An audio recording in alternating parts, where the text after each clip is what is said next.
सियासी सूरत हाल देखें तो पाकिस्तान का मफाद इसके अंदर है कि एक ऐसी मुफाहमत, एक ऐसी मुसालियत हो जाए जिसमें कभी एक हुकूमत में होता है, दूसरे को जेल में डालता है, फिर दूसरे की बारी आती है तो पहले को जेल में डाल देता है। ये सिलसिला 90 की दहाई में जारी रहा। नवाज शरीफ की हुकूमत होती थी तो मोहतरमा जेल में, अल्लाह पाक उनकी मग़फ़िरत फरमाए, और मोहतरमा की हुकूमत होती थी तो शरीफ फैमिली के ख़िलाफ़ मुकदमात और लंबी फहरिस्त। जरदारी साहब ने खुद कोई 11 साल जेल काटी है। फिर इमरान खान इनकी हुकूमत आई तो इमरान खान ने कहा कि ये तो पीपल्स पार्टी और नून लीग वाले तो बारी बारी जेलों में डालते थे, मैं इन दोनों को जेलों में डालता हूँ।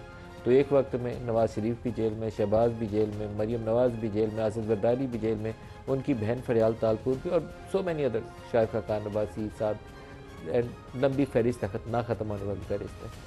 उसके बाद हुकूमत गिरती है और इमरान खान की पूरी पार्टी के साथ जो कुछ हो रहा है वो सारे मुकदमात दुरुस्त नहीं है, सियासी नौयत के मुकदमात हैं और वो सारे जेलें काट रहे हैं। और जब तक इस सारे तनाज़ात का कोई सियासी तस्फ़िया ना हो जाए, कोई ऐसी मुफाहमत, कोई ऐसी मुसालियत ना हो जाए जिसमें एक दूसरे के लिए हम बर्दाश्त ना पैदा कर लें, तो तब तक पाकिस्तान को कहें कि मुस्तहकम बुनियादों पर आगे बढ़ना शुरू हो जाएगा, तरक्की कर लेगा, तो ये बात करीने क्यास है ही नहीं है, इसका तसव्वुर ही नहीं कर सकते।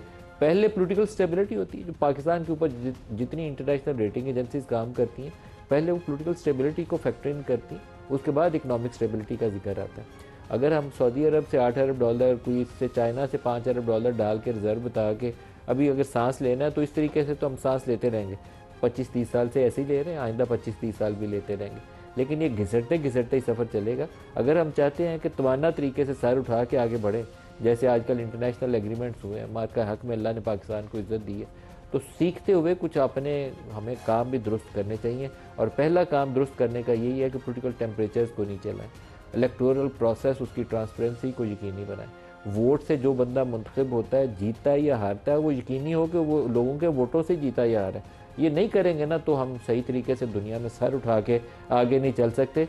एक दूसरे पे इल्ज़ाम तराशी, उंगलियां उठा के, कभी उल्टी सीधी गिनती, कभी कुछ कह के वक्त गुजारेंगे, लोगों के मसाइल को हम एड्रेस नहीं कर पाएंगे। और बड़ी तादाद में पढ़ी लिखी यूथ, जिसको अभी इंडिया के अंदर वो कॉकरोच थे तो हम बड़ा खुश होकर बताते थे कि कॉकरोच आए हैं और उन्होंने मोदी की नाक रगड़वा दी है, वही कॉकरोच पाकिस्तान में भी हैं जो मारे मारे फिरे हैं, जिनके पास इकनॉमिक अपॉर्चुनिटीज़ नहीं है। और वो हमारी लीडरशिप ने ये जिम्मेदारी उठानी है कि उनके लिए रोज़गार के मौके पैदा करें, लेकिन उनको फुर्सत मिलेगी आपसी लड़ाइयों से तो तब उसके ऊपर तवज्जो करेंगे।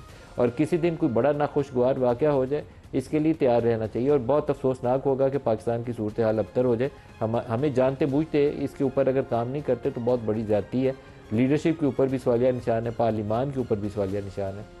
नाखुशगवार वाक़े में से ये एक वाक़या आज रावलपिंडी में हुआ।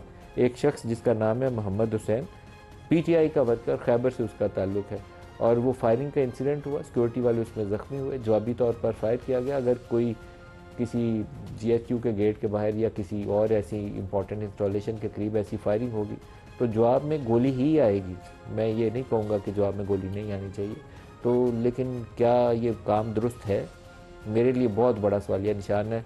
बाज़ औक़ात इंसान अपने अंदर सोचता है, गौर करता है, तो पाकिस्तान के मुस्तकबिल के हवाले से जो सबसे बड़ी फ़िक्र आती है वो यही आती है कि हम पाकिस्तान आइंदा 10-15 साल में कैसा पाकिस्तान अपने बच्चों के लिए छोड़ के जाएंगे।